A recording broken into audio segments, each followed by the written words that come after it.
Welcome to the Sausage Factory. So this is our regular look at the world of content marketing. So we're going to be celebrating the good and shining a light on what could be better with the single aim of encouraging the world to make better content.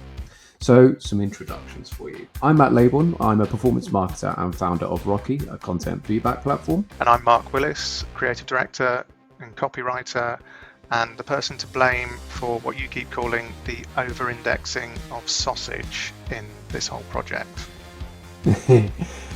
So together we will be grinding the good, bad and unidentifiable into 20-minute content sausages for you every single month. So what's coming up? We'll be interviewing a very important content marketer.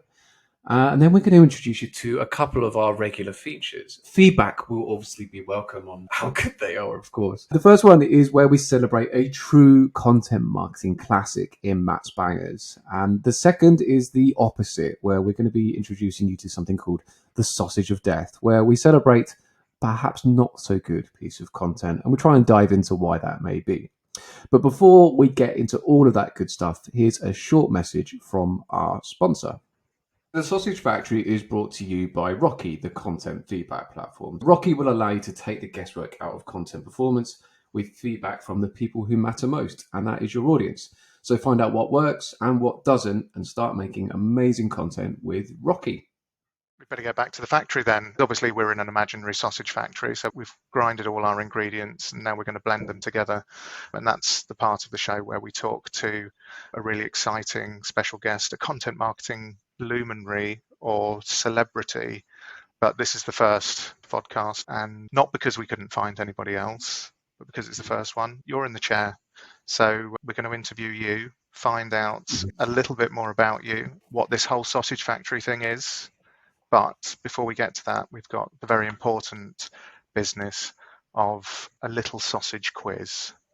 So the super important stuff first. I might rattle through these, make it quick fire. Favorite sausage? Chorizo. Favorite sausage-based dish? Probably chorizo and paella. Nice. And preferred meat percentage? I have no idea. I've never read of my meat percentages. Not a meat connoisseur. No, not. Ironically, as someone hosting a show that apparently is sausage based, I don't actually know that much about the sausage itself. Okay, so let's not get into meat percentages then. And we've done the input, we've got the important stuff out of the way and talked about sausages. I guess that's probably a segue into what's the deal with the sausage factory. It's a title that I think reflects like my frustration or collective frustration. There's lots of people that feel this frustration with content marketing, particularly in B2B. It just feels really timely at the moment because Chat GPT is obviously taking over, and all you go on LinkedIn and Twitter, and it's just endless guides as to how to constantly create more and more content. So, like, you look at kind of these trends where, like, the adoption of the market and content marketing was probably 15 years ago, and it feels like we're really hitting the peak of this. Like, okay, everyone's doing it. Not everyone's doing it very well. There's lots of just really bad content out there. And we just love making more and more of it because it feels like that's the thing. That's the process that we're supposed to go through.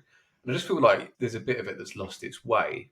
People make content to tick a box. The purpose of content is to influence people. It's to tell a story. It's to set a narrative. It's to genuinely be thought leaders and not just use that as a throwaway term.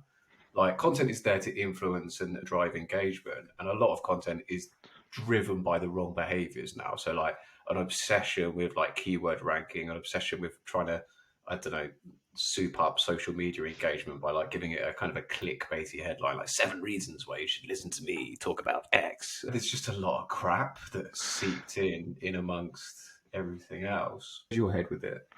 Well, it's funny that you kind of got to the word crap because I think it's probably come up for it's probably 10 years since one of our content marketing heroes, Doug Kessler, kind of made his predictions about the crap in content marketing and kind of identified lots of these problems a long time ago. And I guess the reason we're kind of talking about them now is that they've grown exponentially. And it is as simple, isn't it, as that quality versus quantity debate. We're so focused on churning stuff out that we don't think about whether it works, whether it's Mm. useful to the audience, and whether we should be doing it in the first place. Um, Maybe that's time to your experience of content marketing. Give us a little bit of your journey. Where did you start out and get involved in content marketing? Yeah, so I'm not a creative person, which is must be really reassuring to the audience to hear that on a content marketing podcast. But I'm not a creative person. I don't think I've got a creative bone in my body, which is great. But like I'm kind of fascinated by what things work, what makes things work, what's effective, what's good, what does like good performance look like, how does the asset or the content actually drive behavior, and then how do we go to measure that onward journey, and how does it influence the business, and really boring spreadsheety analyticsy type things. So like my background is in performance marketing, so traditionally digital media and like SEO, paid search, social stuff like that. But I've always I started to kind of get this fascination between the different kind of variants of how things work on different channels, like what drives higher engagement, what drives higher recall, and then for web-based content, what's driving the most traffic, what's driving the best engagement on that content, and then what's driving leads and conversions and things like that. So I look at it from a very analytical kind of black and white view, which is quite why I find this kind of process fascinating, is because I really want to learn from like the people who can actually like spin up a narrative, drive a story, and then what's this perfect blend? Like, does it exist? For example, like I don't know what it is, but what's this perfect blend between really good measurement and understanding of how it influences people, and then driving that back into a process where actually we can use that to make even better content. We can be more effective. So that's kind of my angle at coming at it. Yeah. So based on your experience, if I was to kind of ask you to summarize the top three kind of most common problems that you've encountered with content marketing, putting you on the spot, what would you say those three would be? Number one, the biggest problem we've got is endless production. Like we're now in a hyper growth phase of endless production where people are going to go wild about ChatGPT writing blogs, articles, and it can do it pretty well. Don't get me wrong, but we're adding to the noise. So how do you stand out when you've got a market that's just going to get absolutely swamped in the next 18 months? It's going to be crazy. So we don't quite know what's going to happen. So endless production is one thing. A lot of single use content coming out of there. I'll probably come back to this actually, but there's something really interesting in how much we make, and then it might only get read by one or two people. Yeah. Again, like you could argue in ABM, oh, that was brilliant because it was read by the right person. Fine, if you can prove that, but there's a lot of content that might not ever be read by anyone, but we made it anyway. So that's the first one. The second one actually is poor experience. I think that's a really fascinating one. Is because we just love making it, but then sometimes we drive it to really poor like web pages, like just the layout and UX and structure of stuff that has a huge influence on engagement. B2B obviously has an obsession with lead generation as well. So sometimes when you go on a website and you start reading something that could be really interesting, it's a pop-up going, do you want to download the ebook now? Do you want to fill in your details? Do you want to join our newsletter? Why haven't you joined the newsletter yet? And it's just like, okay, you need to chill out, B2B, and let me read the content and stop ruining my experience. So that's probably the second one. And the third one is obviously for me is measurement. And it goes back to that single use piece, is constantly making it, pushing it out there, and we sort of sit back and go, okay, what's the impact? And we don't know. So many organizations simply are not set up to understand how effective their content is. It's just constantly produced. Like, what channels is it on? What should be the role of that channel? What should be the role of that content? What engagement are you trying to drive? How are you measuring it? What tools are you using? And like, what is your process to take that data and do something meaningful and interesting with it, and not just look at a number and go, dwell time 3 minutes, is that good? Don't know, doesn't mean anything on its own as a siloed thing. So there's three things there: production, experience, and measurement is the problems. Well, and like, where from a creative, you're the creative head in the room, Mark. What do you see? Well, Probably one that kind of probably ties into all of the things that you've talked about. But the first one that always comes to mind for me and is that most bad content anyway, is about the creator telling the audience something they want to tell them. Whereas it should be, and good content marketers know and do this, it should be thinking about what the audience needs first. So that's the thing that content marketers don't do enough. Put yourself in the shoes of the audience, what's going to be useful and helpful to them. And then you'll have a good piece of content if you work to that brief. Putting yourself in the shoes of the audience is one I'd add to that. Obviously, we don't want this whole thing to become an advertorial for Rockee based on what I just said. We want this to be useful to somebody out there. But tell us a little bit about Rockee and where it's going and how it can be useful for content marketing. It's grown out of the problems that we're talking about. But primarily, the first problem, it actually started as a journey where I was trying to understand how we could improve customer experience by building trust in content. There's lots of interesting data out there at the moment.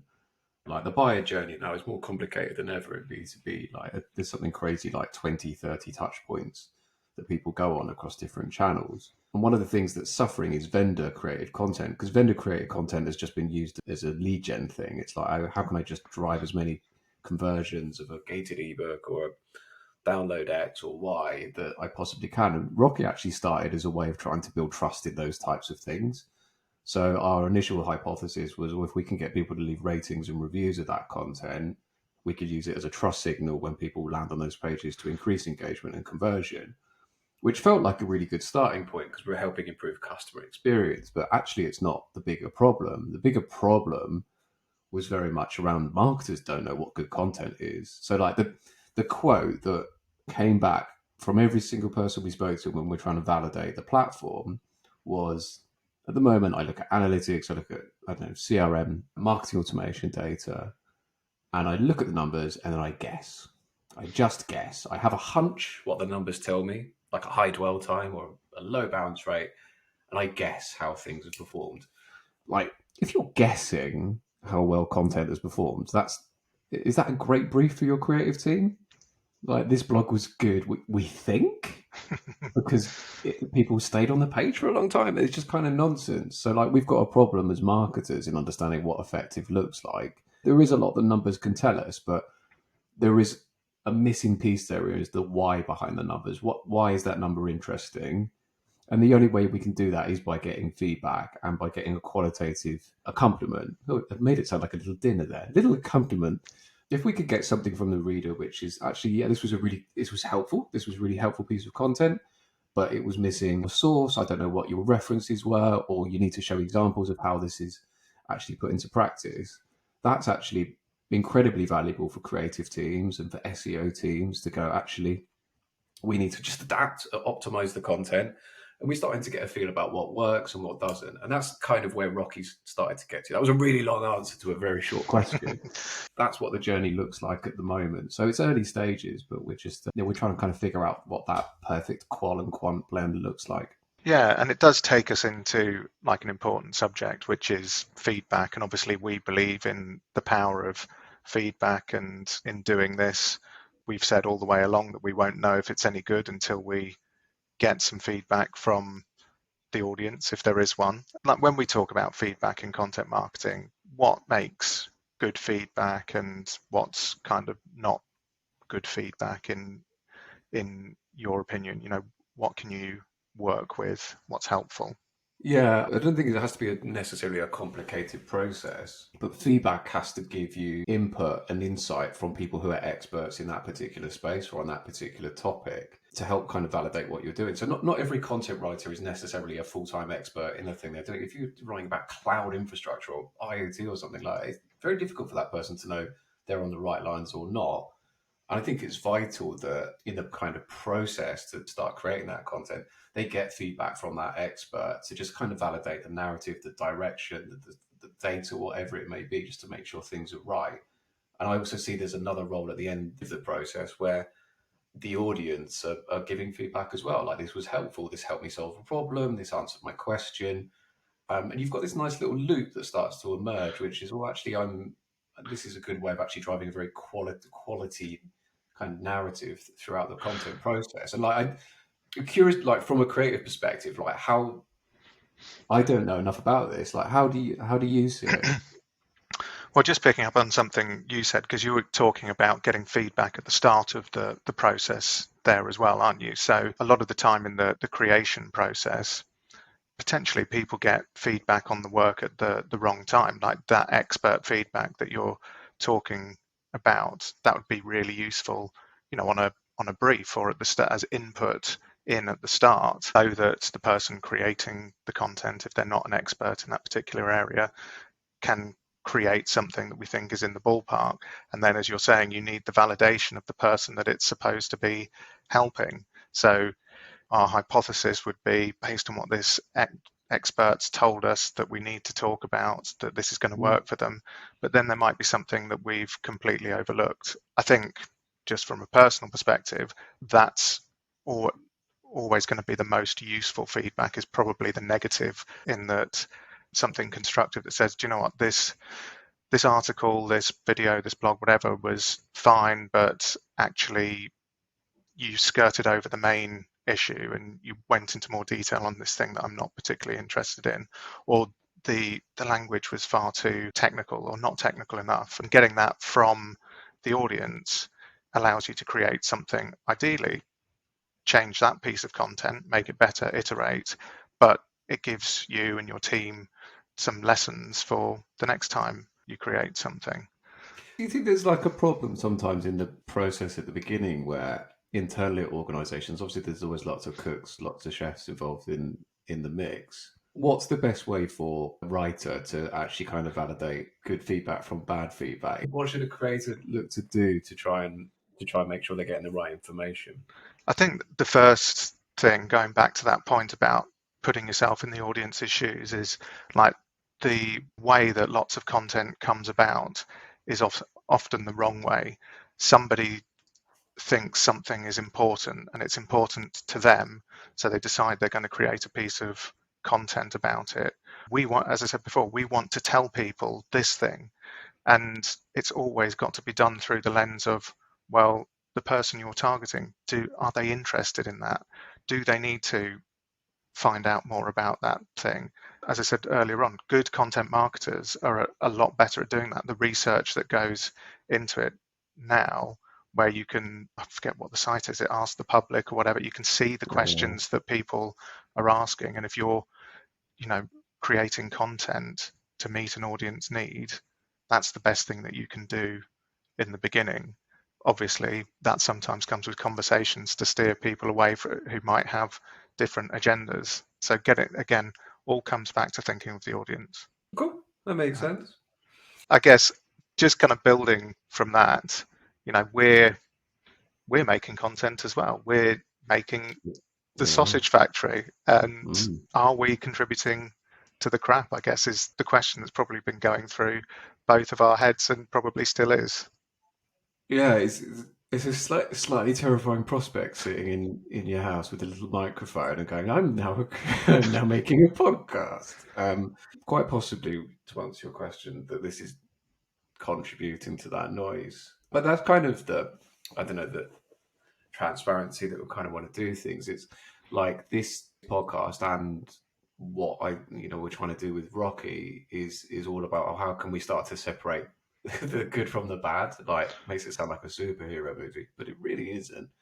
How can we start to understand what effective looks like, and what learnings can we take from it? So the goal of this podcast as well is to start doing that in terms of getting people involved, getting guest contributors who have their view on what makes good content, what is effective, and kind of continuing to try and find this mix of what's the perfect blend of data, insights, analytics, and kind of creative freedom to go and make those things. And then how do we continually fight the robots at the same time, and in our in our new AI content war? Or how do we work with them? Are they our friends, friend or foe? That's kind of where we're going with it. In the kind of the theme of all of this, feedback is everything. Like, getting validation from the reader, the listener, the viewer, whatever it may be. I think that's still the strongest thing. Numbers can only tell us so much, but the audience can tell us a lot more. Yeah, and I guess, our hypothesis was that there are other people out there who feel the same way about content marketing, who want to create good content. So if we created a series that explored that, shared those things, then that might be useful to them. And as you say, we might get feedback on it to say, first of all, stop talking about sausages, it's just annoying. But also, do you know what, you're not going into enough depth about this, or you're spending too much time on that. But as you said, we'll take that feedback on board and try and develop the show to meet whatever that feedback brings up.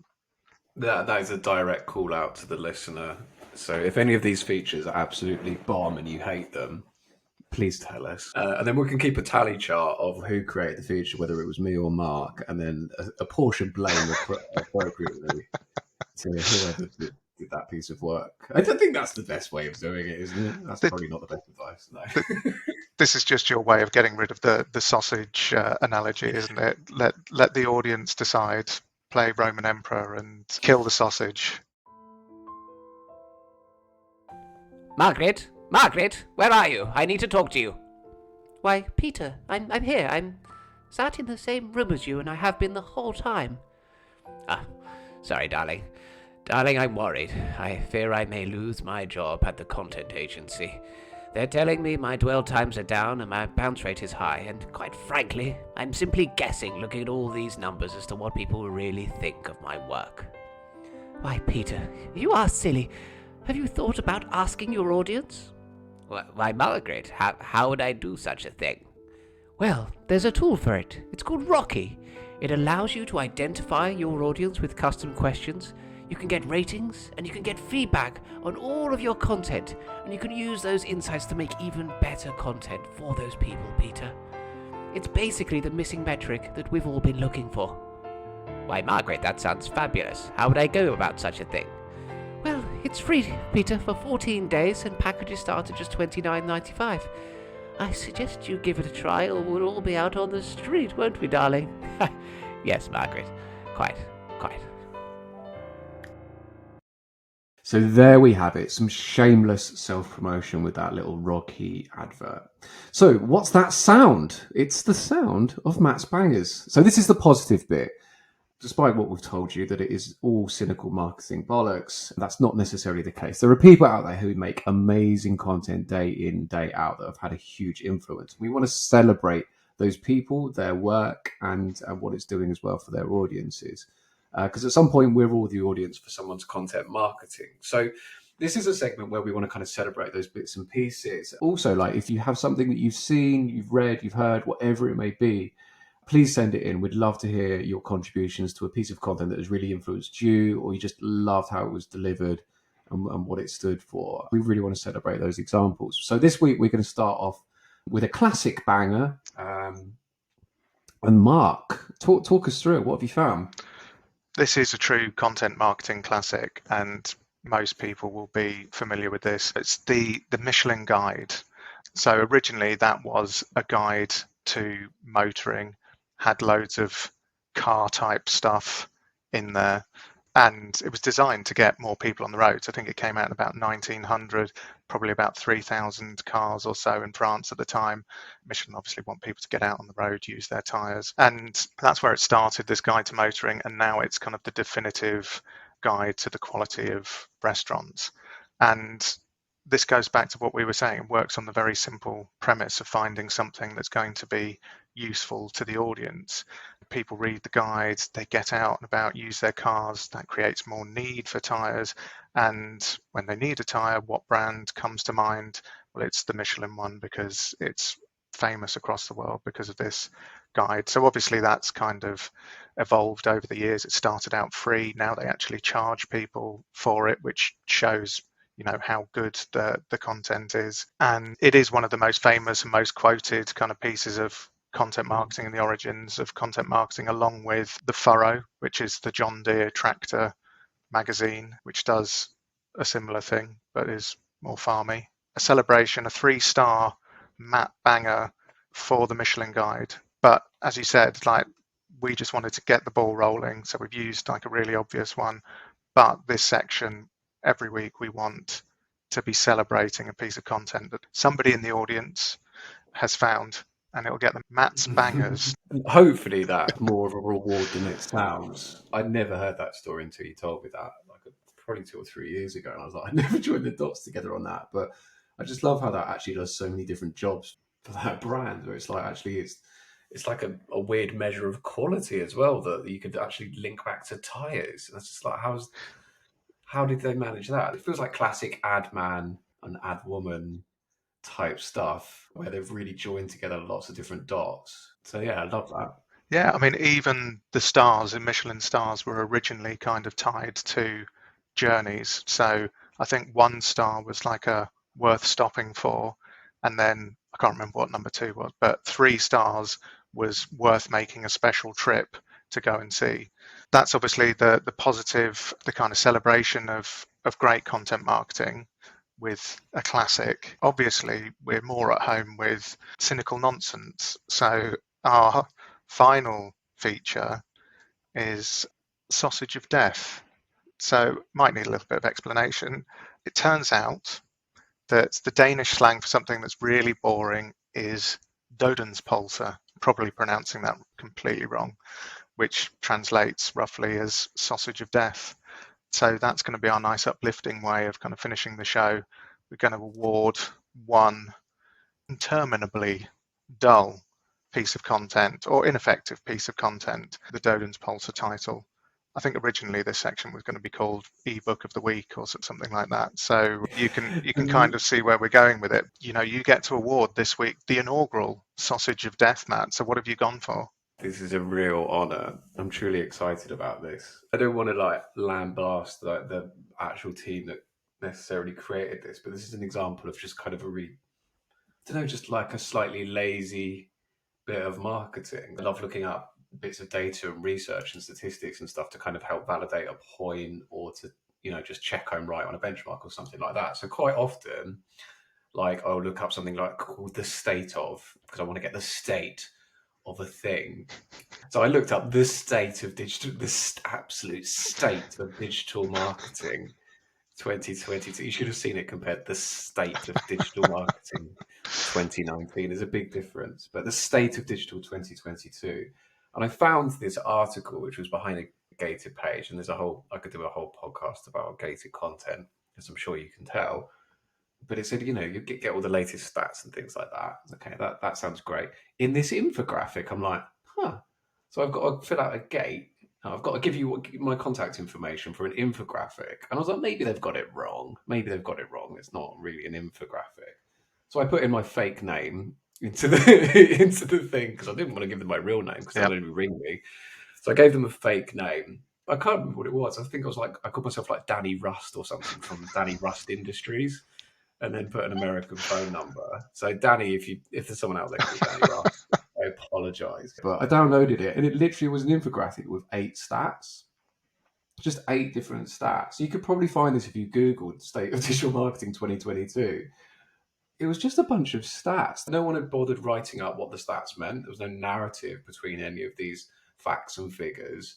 Like, I didn't really understand what the point of this report was, or in any way how it was linked to the organisation. I can't even remember what they do. I can drop a link into this without naming them directly. So if anyone wants to know who they are, I can send you this content. But it's just the worst example of like just making content for the sake of making content. And there's no way anyone who's downloaded this, there's no way they've gone on to buy anything or be influenced by this organ. I can't tell you the name of the brand. I have no idea what they stand for. I don't know why I've got this random information. The best bit at the bottom of this content, there was a call to action. Call the sales team. what am I going to call them for? Hi, just read the stats. That's some belters in there. 76% of people use mobile now. Oh, just absolute nonsense. And that's probably put Danny Rust, whatever I called him, in a nurture now for the next 6 months, where he's going to get infographics, white papers, and ebooks from this organisation. Just do better. And this is feedback. This is what feedback is for. Is like they literally just serve no purpose. Just do better. So that was quite an aggressive sausage of death, or alternatively, the worst first. Yes. Let us know, worst first or sausage of death. Probably a reminder for us to get going on that state of content marketing infographic that we need to get out to everybody. Yeah, God, the senior leadership team really want that out there now. So that kind of wraps it up. So hopefully you've enjoyed this inaugural episode of the Sausage Factory. We've obviously had some fun trying to put it together and seeing what you think. Let's wrap this sausage up. Let's get it packed up and put it back onto the shelves. What we're going to hopefully do in future episodes as well is start to continually dissect what we think truly great content looks like. And the best way of doing that is getting in expert opinion, expertise, and the thoughts and feelings of lots of different people in the industry. I suppose the call to action for us is if you want to get in touch, we'd love to hear from you as well. So if you have contributions that you'd like to add to Matt's bangers, or conversely, the sausage of death, please do let us know. So you can do so by messaging our Twitter handle, which is at Rockee_IO. You can visit us on LinkedIn, just look up Rockee, or go and fill out a contact form on our website, which is rockee.io. So until then, that's all from me and all from Mark at the Sausage Factory. Thank you for listening, and do not forget to give us your feedback. Thanks.